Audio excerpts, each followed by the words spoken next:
হচ্ছে যখনই বিপদে পড়ে যাবেন বেশি বেশি এই দোয়া পাঠ করুন, হাসবুনাল্লাহ ওয়া নি'মাল ওয়াকিল, হাসবুনাল্লাহ ওয়া নি'মাল ওয়াকিল।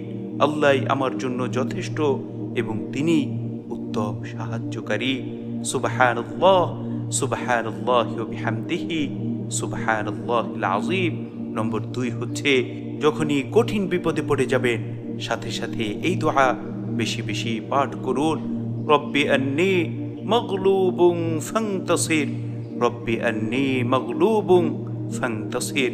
হে আমার রব, হে আমার মালিক, আমি তো বড় অসহায়, আপনি আমাকে সাহায্য করুন।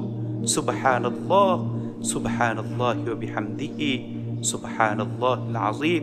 নম্বর 3 হচ্ছে যখন আপনার জীবন ভয়ঙ্কর মুসিবতের মধ্যে পড়ে যাবে, দেরি না করে সাথে সাথে এই দোয়া বেশি বেশি পাঠ করুন,